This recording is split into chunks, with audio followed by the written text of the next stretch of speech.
Hello, and welcome to the Art of Intuition podcast. My name is Susan Jane, and I believe that trusting your intuition is the best way to live your life with meaning and purpose. Each week you will hear about how you can connect, develop, and trust your intuition through interviews with other guests and my own personal experiences. Join me to understand how your intuition can guide you towards a life full of meaning and loving purpose.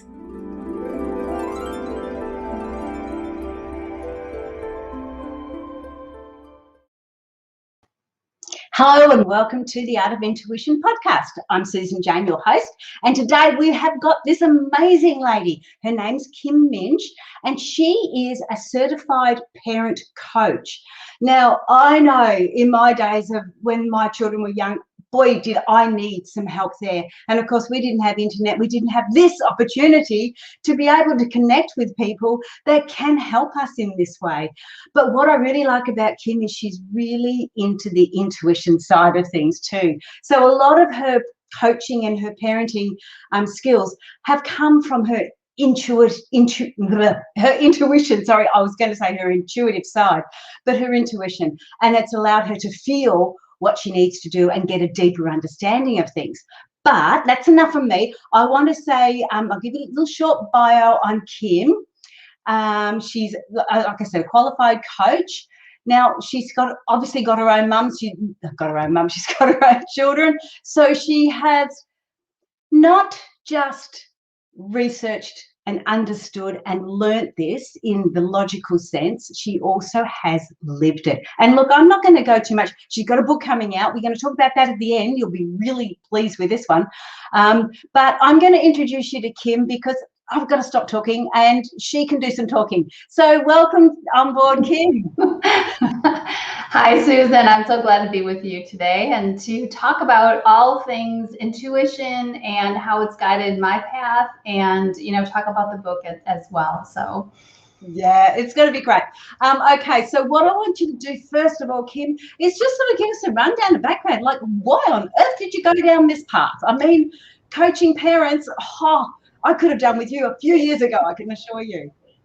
Oh, well, I think that my path and my journey to this consciously coaching other parents really started with my own challenges as a mom. You mentioned that I have kids, and I do. My kids at this point, it's hard to call them kids because most of them are taller than I am, and they range in age from 16 to 33 at this point. But to go back a little bit and kind of talk about how intuition has led me to where I am today. I was raised in a very upper middle class, private school, family had, vacations and whatnot kind of environment. My mom was stay at home. My dad provided. I have two younger brothers. And I had a very, what I would call normal upbringing. And I went to college. And my first semester in college, I ended up pregnant. And that really changed really a lot for me. Obviously, it was a very emotional time. And it was a time when my parents and my family, my grandparents and whatnot, were all telling me that I needed to give my child up for adoption, that at age 18, I wasn't capable or ready to be a mom. And I had always loved babies. I had done a lot of babysitting growing up. However, I knew that it was a huge step, obviously, to become a mom at such a young age. Well, during my pregnancy, there was a lot of ups and downs and turmoil, of course. And but there was this feeling inside of me every time I thought about giving this baby up, giving it to someone else to call mom. And I could never get past the upsetness of that. And so I went against my family's better wishes for me and did the hardest thing up until that point in my life to do, and made a decision to have my child and to raise him. And because of that, my dad was very clear on I wasn't allowed to come home after that. So as an 18-year-old who's not had any any exposure to government assistance or whatever, I left my family home and figured out how to live on $360 in food stamps. And that was really, really life-changing. But also, I never, ever regretted the decision to do that. So I was with my son's father for the first couple of years, and it ended up being an abusive relationship. And I think in part my parents knew that it wasn't a good relationship for me, and that's probably why they also were, telling me that I should give the baby up for adoption. When my son was 2 or 3 years old, I decided that it really was not a good relationship for me. So I left the relationship. However, what I didn't realize until many years later was the abuse that was directed towards me when my son's father and I were together then got directed towards him. And I didn't find that out until many years later. Suffice it to say, I moved on. I married my husband. I've been married 29 years, and together we have 4 children. So my son was a little 3.5 when I got married to my husband, and we had, all these kids come along, and life is busy and crazy and whatnot. And I noticed that my son in his early teens was very anxious, and he had a lot of fears and worries. And as his mom, I knew enough to get him into counseling, but not enough to keep him there. He was resistant to it, and I didn't know how to navigate at the time. It being my first child, I just didn't know what to do. So bottom line, he was resistant, so I pulled him out of it. And many years later, and obviously it's a much longer story, but my son at the age of 20 ended up calling me from across the country. We had moved to Texas from our home state of Wisconsin, and my son had stayed in Wisconsin. He was starting college, but he called me one day to say that he had lost the last 3 days of his life to an alcohol binge, and it wasn't the first time, and he needed help. So that moment, that phone call is what I call my parenting wake-up call. That was for me. I knew during his teen years there was something going on, but we had a decent relationship, and he would come and talk to me about troubles and stuff like that. But there was a lot he was hiding, and there was a lot that, because he was going in between 2 very different households, I didn't know. So he called me, and he needed help. And that 2-year time period after that phone call was a lot of very big up and down challenges with him in terms of trying to help him find long-term help and sobriety. He had landed in jail a couple of times, and it just was obviously a difficult time for me as a mom. And during that time, I was really trying to figure out, I didn't have any friends who had a child as old as mine and the kind of trouble that he was in. So while they were sympathetic listeners, they didn't really know how to help me. My mom was very close to me during this time period, and she was a great listening ear. But I was really trying to go with my gut in terms of what's the next right step for my son. And to not go down that rabbit hole too far, I will say that there was a couple of years, like I mentioned, that were a lot of ups and downs. And but then he did find sobriety in May of 2010, and so this year he celebrated, in May of this year, he celebrated 11 years of sobriety. So amazing. Well done. Yeah. Well, and the thing about it is, there were some very, very dark moments when, of course, I didn't know what was going to happen next to him. And Susan, one of the most beautiful parts about that time period was I had 4 kids and a husband and a lot going on, and I would go to bed at night and I wouldn't allow myself to have any emotions until my husband was snoring next to me, and then I would just cry, and I would cry myself to sleep and just And one morning during probably one of the darkest times of this 2-year period, I woke up. I hadn't had a dream, but I woke up with a knowing that I was not responsible and couldn't control. I clearly didn't have any control over what was going to happen with my son, and if whether or not he was going to get in a car accident, get in a car, hurt somebody else. He many times over would drink himself into oblivion. So what I felt when I woke up was, I don't know why Nick is in this world, and I don't know what his soul is here to evolve through. Clearly, I don't have any control, but perhaps my role is not to try to control, but rather to love and encourage and support him where he is, and not enable the behavior in any way. So that's what I took away.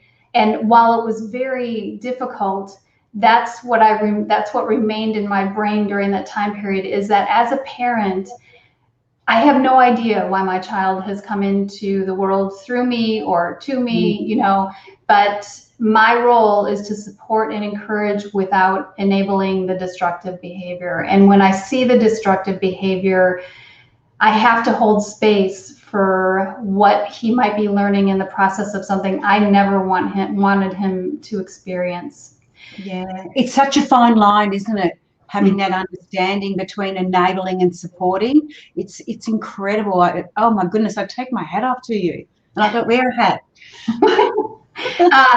So he has found long-term sobriety, but that wake-up call really caused me, and I'm not sure why, I can't pinpoint why, other than I became more conscious and intentional in my life. And by that I mean, when this happened, my youngest was 4 years old, and we were in the car taking one of her brothers to baseball, and we were listening to the radio, and there was a Rihanna song on, and it was very inappropriate, and my daughter started singing it at the top of her lungs. And I thought to myself, okay, she doesn't know what the song is about, but she's internalizing that message. So that day I turned off the popular music station and turned on the Christian radio station, simply because I thought, if she's going to internalize anything, I want it to be about, something that's good for her rather than some other message. So it started with music. And then I found myself really questioning, really beginning to observe and question in my life the TV I was watching, the movies I would go to, even the social activity in our free time that my husband and I were partaking in. I really began to, and this didn't happen overnight, it happened over time. I began, like I said, to become an observer in my life and ask if what I was ingesting, just like my daughter and singing those lyrics, if what I was ingesting was who I wanted to be and how I wanted to live my life. Yeah. And we're taking it on board all the time, aren't we? We're taking this information on, and we're so unaware of it when we're doing that. And if we're taking it on, obviously our children are taking it on as well. Right. And the cycle just continues until someone stands up and goes, no more. That's enough.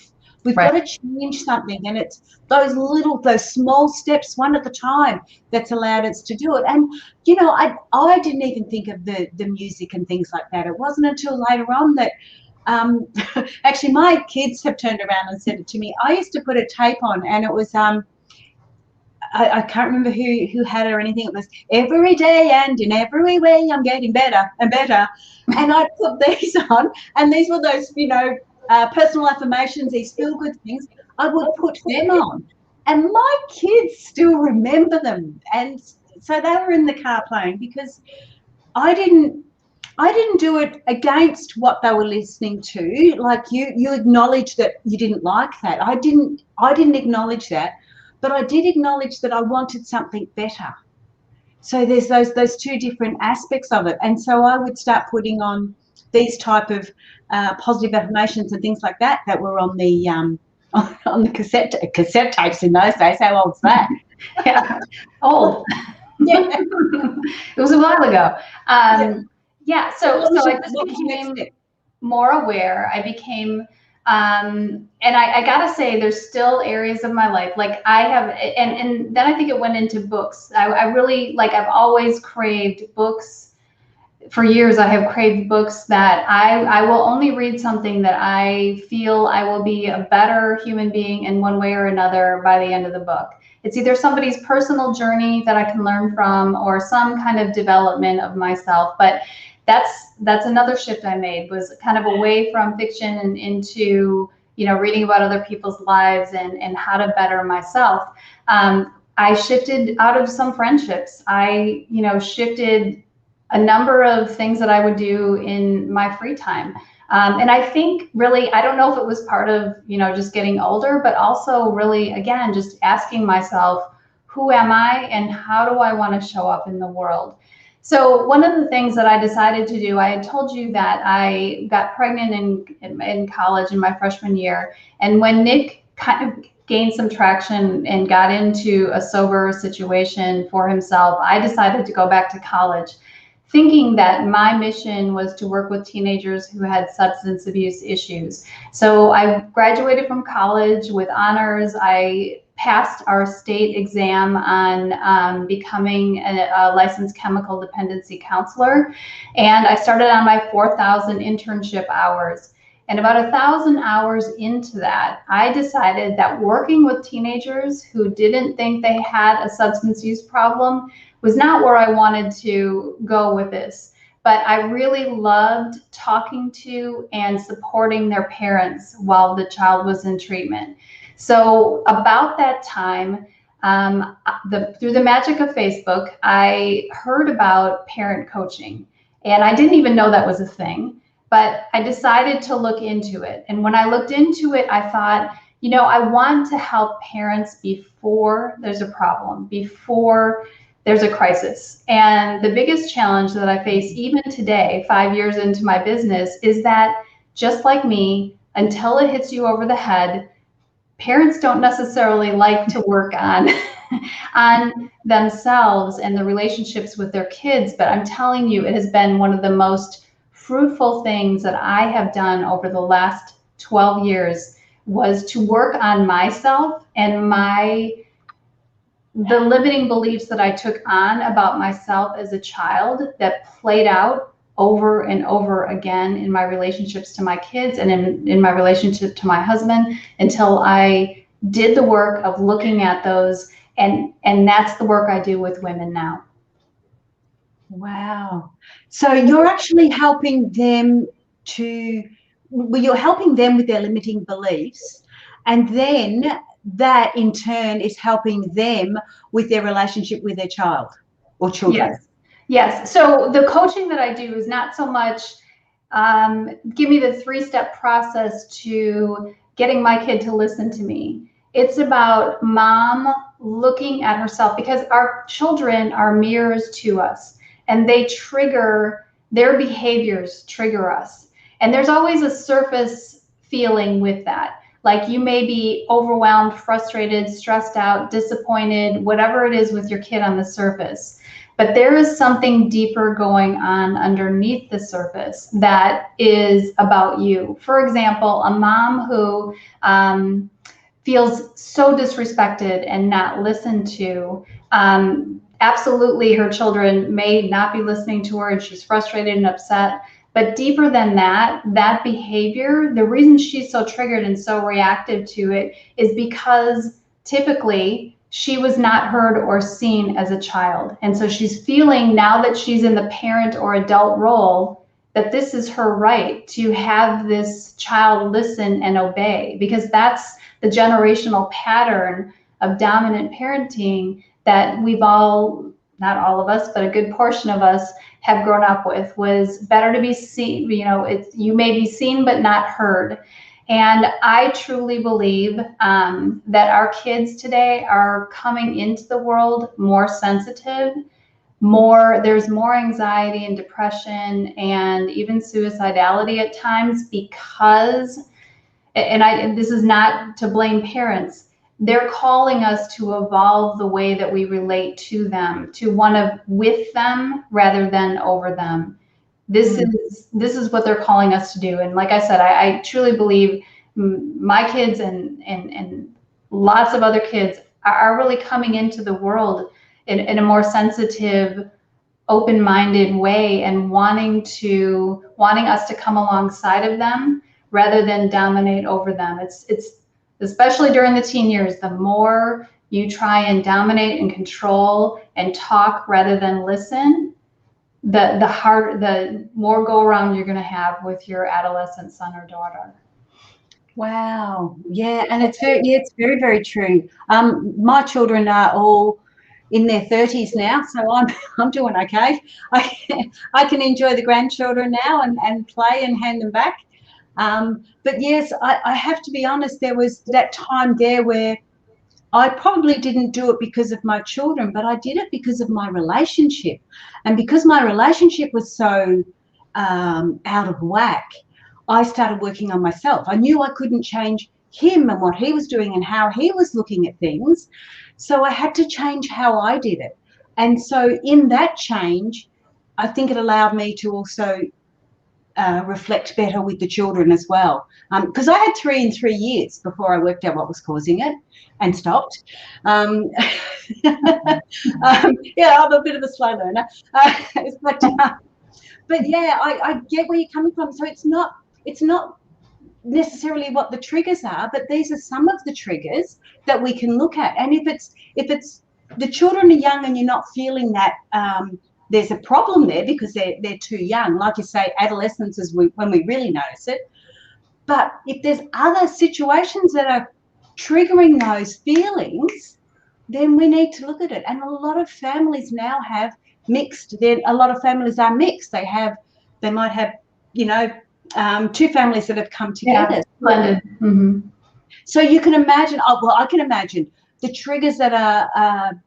The buttons that are pushed is what I call the buttons that are pushed because I raised my children a certain way and my partner has raised his children a different way. And so there's these conflicting aspects happening and lots of triggers. So I'm actually currently going through, what am I doing? What does it look like? How is it? Why is this so different to when I raised my children? Why is it looking so different?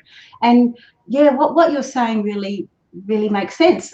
The thing about it, the thing that I wanna say here is that we defer to what we know growing up unless we consciously look at it. So I was parenting very much the way I was raised, and so does our partner typically, right? We can, my husband and I have very much in common, but we parent very differently, and that is based on the way that we were raised. And so, like I said, I think that this generational pattern of parenting over our children needs to evolve. Everything else in the world changes, and so now is the time for us to. And that doesn't look like friendship. I think people sometimes think that I'm saying no. Well, there's no rules, and just let the kids do whatever they want. That is definitely not what I'm saying. What I am saying is where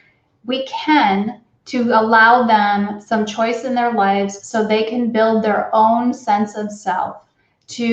As they progress through their adolescence, through their teen and into young adult years, that we are listening to understand who they are rather than running an agenda through them. And so a lot of times moms will come to me because they're stressed, they're frustrated.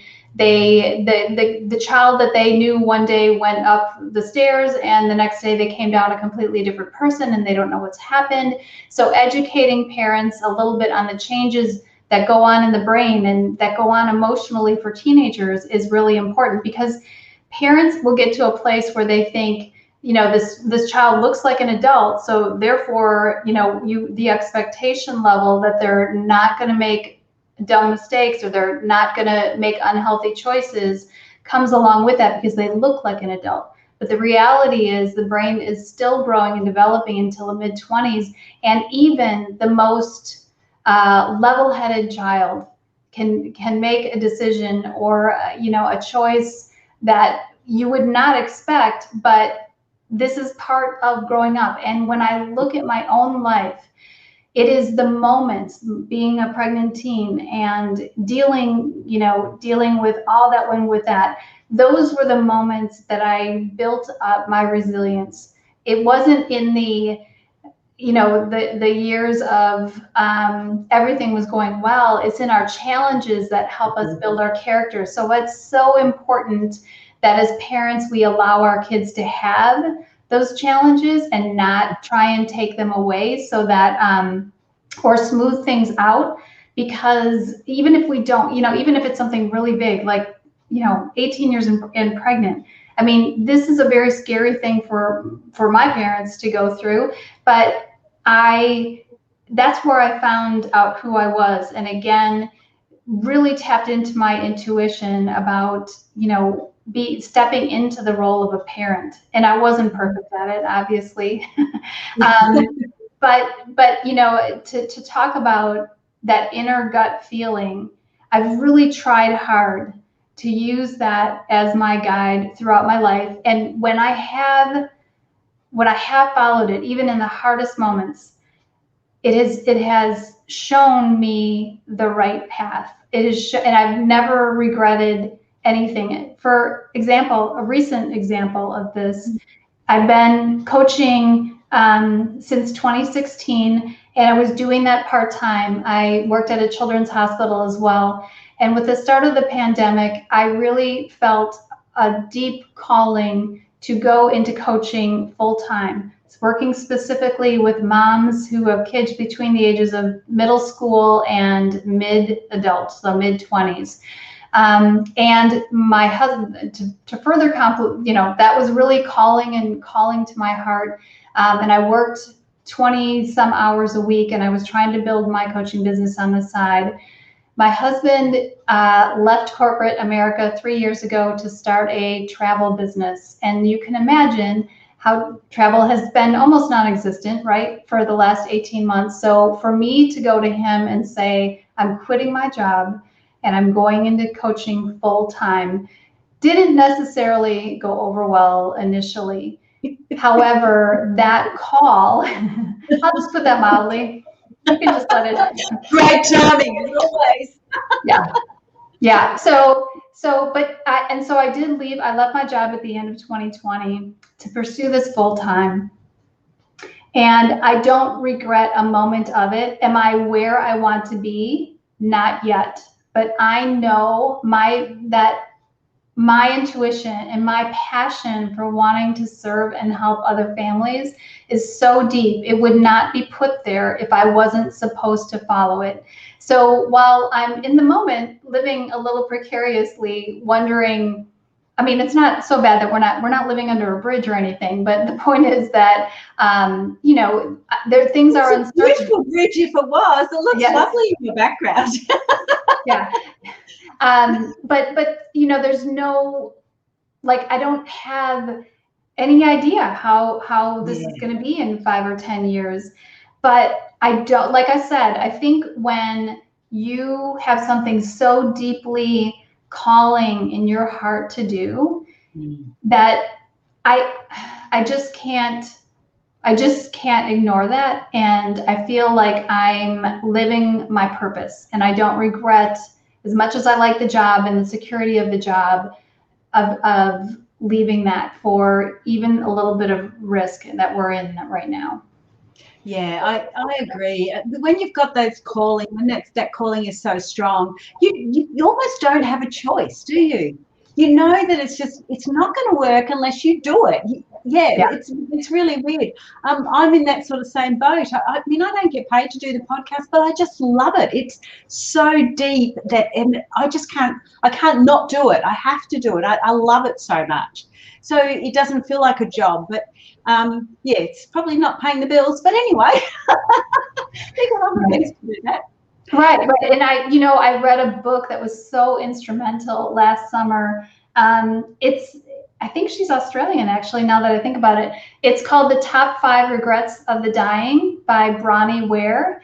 And she's a hospice caretaker. And she wrote about her journey. I think it was 20 some years of taking care of patients in their last weeks. And the top regret of the dying is that you lived your life, that a person has lived their life for what everybody else needed them to be and not for who they truly were. So when I read that book last summer, I was like, that's it. Like, I have to do this against what makes complete sense in this pandemic. I just think there's been so many lessons in the last 18 months. And one of them for me is to live for today, to live in the present moment, and to trust my inner voice. And I would strongly say that, to other people, when we're living our truths, we inspire other people to do the same.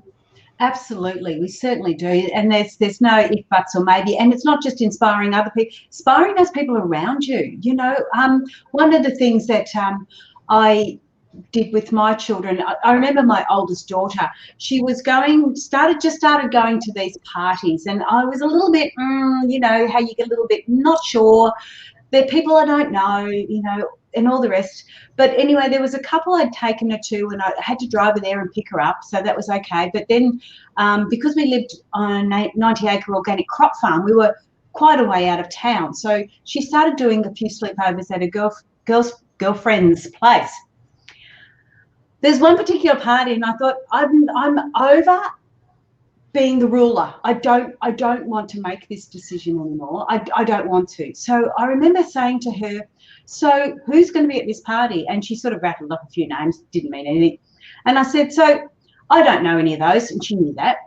And I said, what I want to know is, you think about the people that you've just said, or the people that you believe are going to be at this party.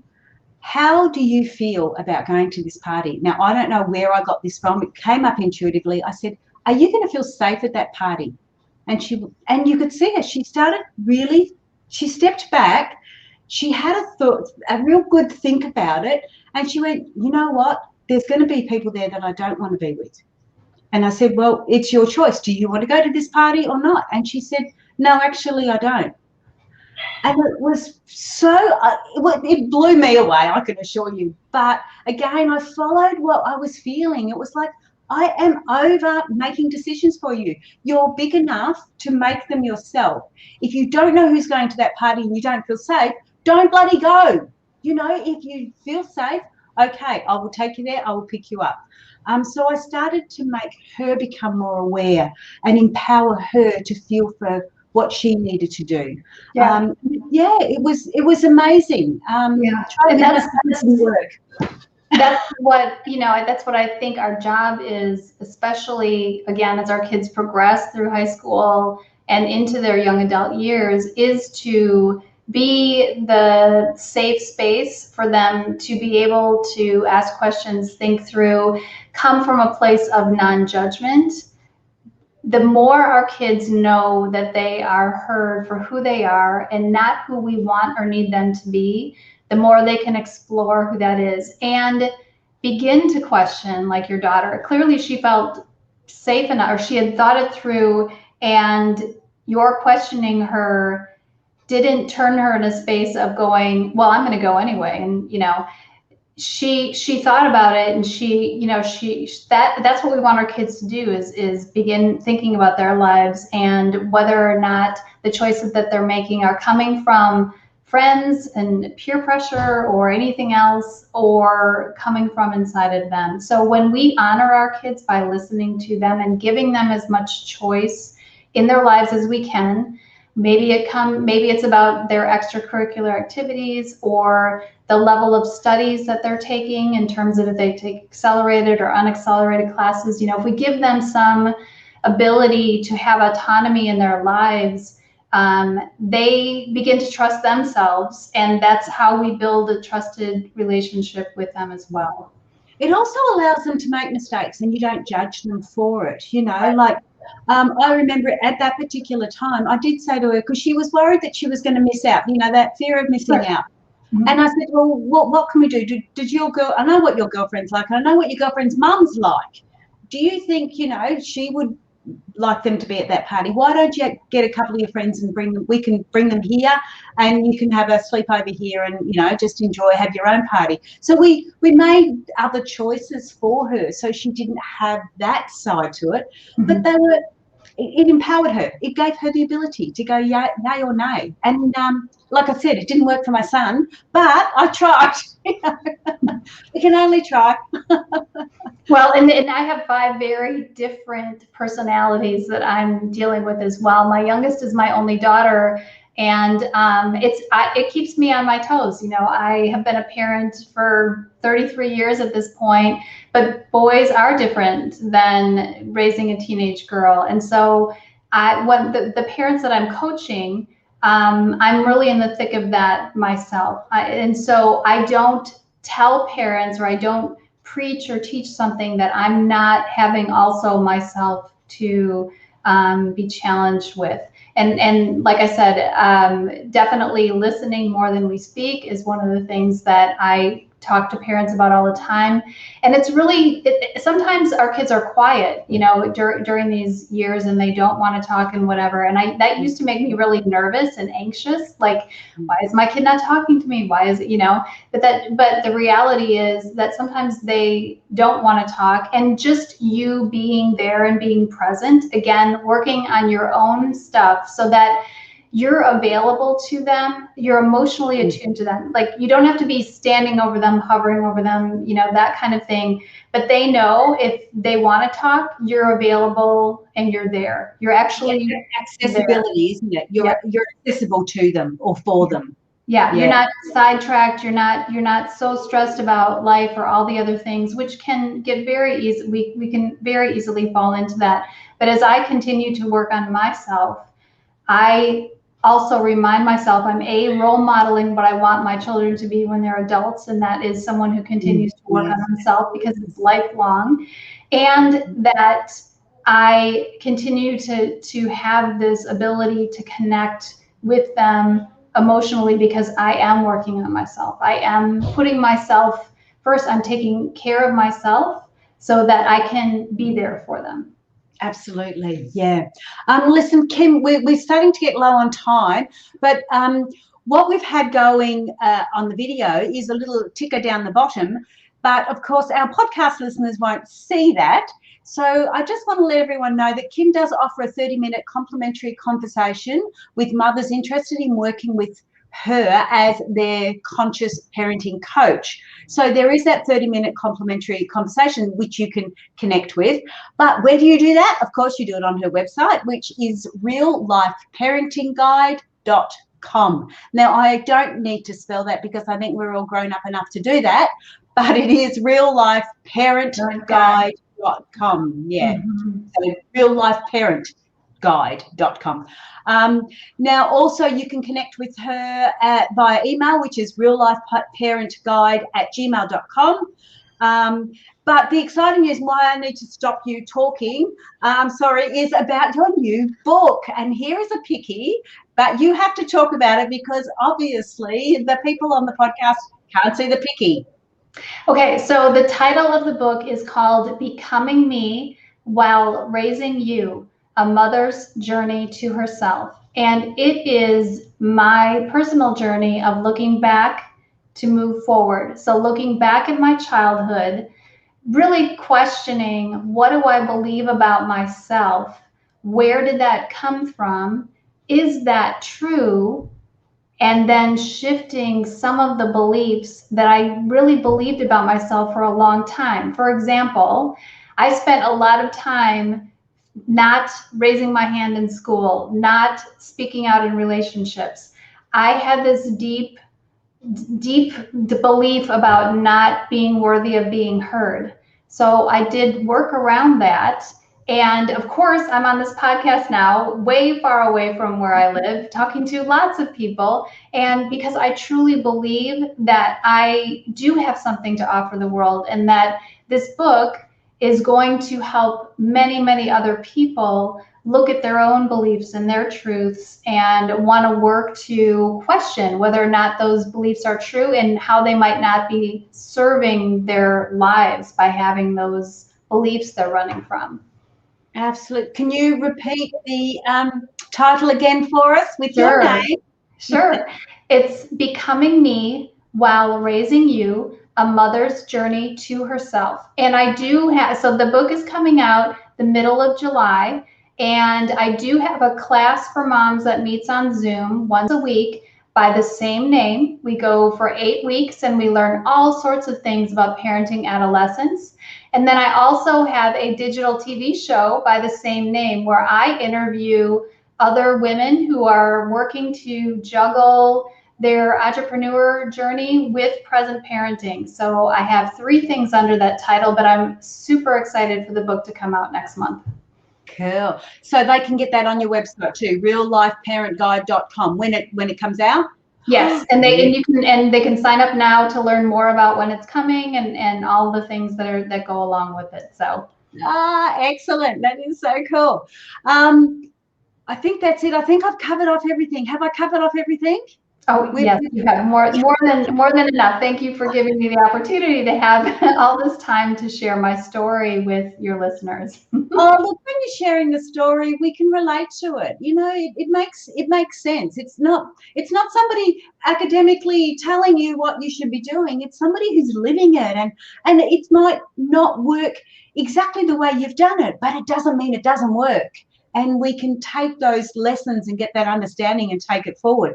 But again, connect with your intuition. If that feels right for you, go to Kim. Go and find out. Go and get some understanding. If it doesn't feel right with you, if you're not ready for that, so be it. That's where we go next. It's another journey, another aspect. So I'm going to have to say goodbye. Thank you so much for coming on board. But I'm sure our listeners would love to have you back when you've got your book released, and we can go a little bit further into it, because I remember reading the back of the book and it was like, oh my goodness, it was so amazing. It was just, and I shouldn't be looking that way, but I'm looking that way because I've got the picture of the book over there. But yeah, it'd be really lovely to have you back on board and talk a little bit more about that and go from there. Would you be happy to do that? I would be happy to do that. I'm very happy to have had the time today, but I would love to come back and talk specifically about the book as well. Yeah, cool. All right, I am going to say goodbye to you, Kim. If you want to stay on the line, I will chat with you in a minute, but I've got to say goodbye to everybody else first. Thank you so much. Thank you. Okay, bye for now. Okay, guys, that was Kim. Really connect with her, mate. If you're having trouble with any parenting aspect, connect with Kim. She'll be able to help you. Look, it's even listening to her podcast or her TV show, getting onto the Facebook side of things. Connect with someone if you're having trouble. When I was raising my children, when I was going through that, the only thing I had was books. And I would get books out, books, because that's all we had. You've got so many options now to be able to help you get through what you need to do. So there is no excuse. Honestly, there's no excuse for you not to be able to get yourself out of the problems you may be in, or the feelings that you may be experiencing. And there's no excuse not to be able to help your child as well. We've got it all here. It's all here for you. You just have to ask. So that was Kim. Thank her so much. That was really good. Subscribe to the podcast if you want to. Otherwise, you can get us on Intuitive Personal Development. I don't know why I have trouble with that. Intuitive Personal Development on Facebook, or The Art of Intuition across all the social networking platforms. So I'm going to say bye for now because I'm running out of time and I'm talking too much again. I'll see you next week, guys. All right, all the best and have a great week. Bye.